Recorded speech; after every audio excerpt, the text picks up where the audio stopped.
As Howard Stern's right-hand woman for almost 30 years, Robin Quivers has seen and heard it all. He is a little strange. So what's the one thing he did that finally crossed the line?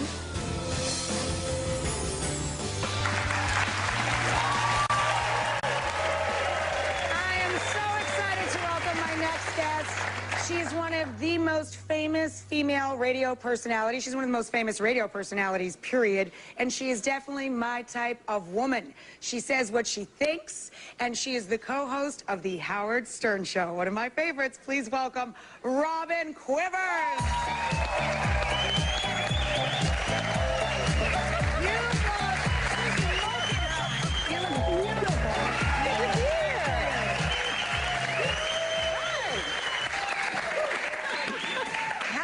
Put together does Robin look? Thank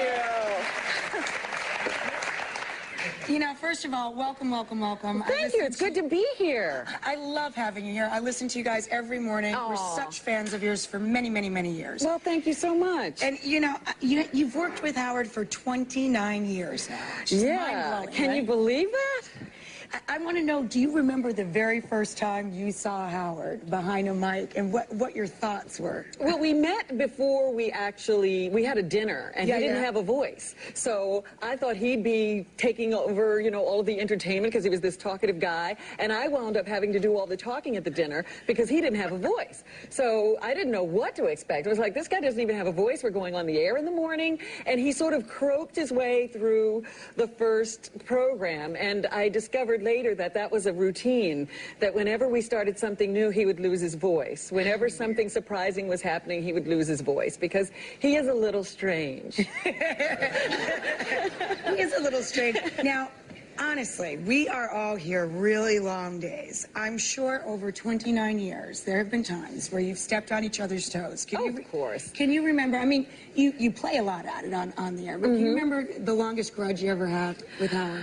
We never have long grudges. We usually have, like, blow-ups, and then we come to our senses.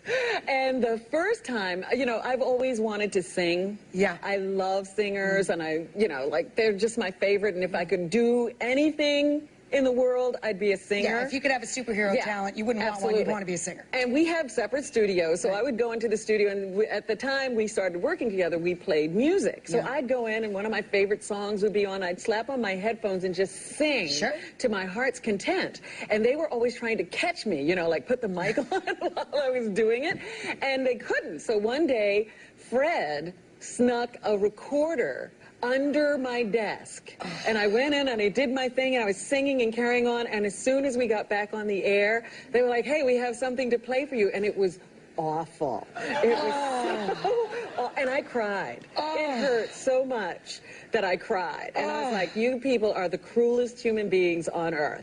But I got over it. We have to stop talking about this. I'm going to talk for you. Now, let's talk about something that's really exciting and that's hugely inspiring to me.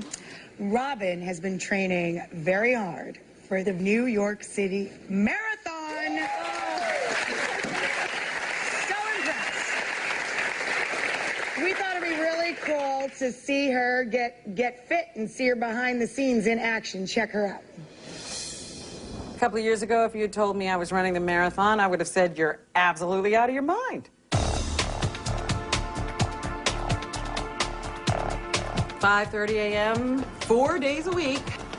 I'm in the car and then to the office, and I go inside and we do a 4 to 5 hour radio show. Look at that guy on American Idol, Randy. I love him. Do you see the little bracelets he's wearing? Yeah, what are those? They're like what thin, cool people wear.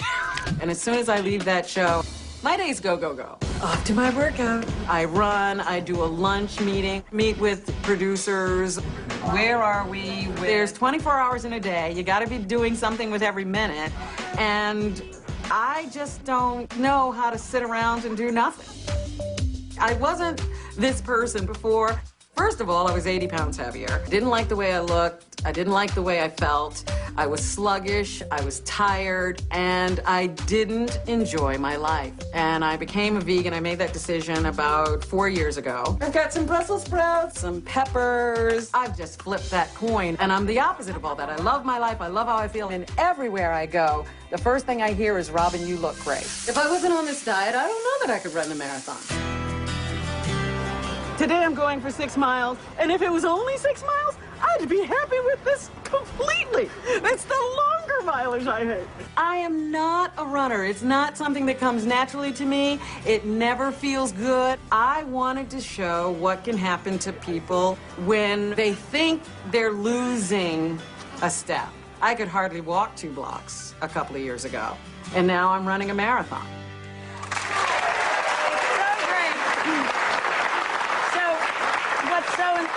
Another layer to this that's really inspiring to me is that you're running for the Sylvia Center, and they're partners with our Yummo organization. We love them.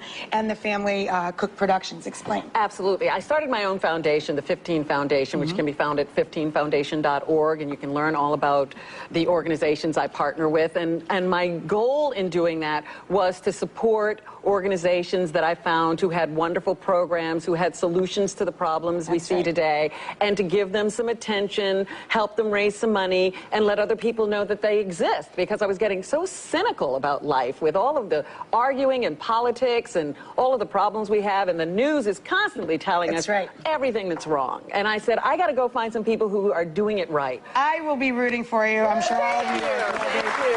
Up next, I'm going to be in the kitchen myself cooking up a little chicken poblano soup. Delicious. You can make it just poblano soup.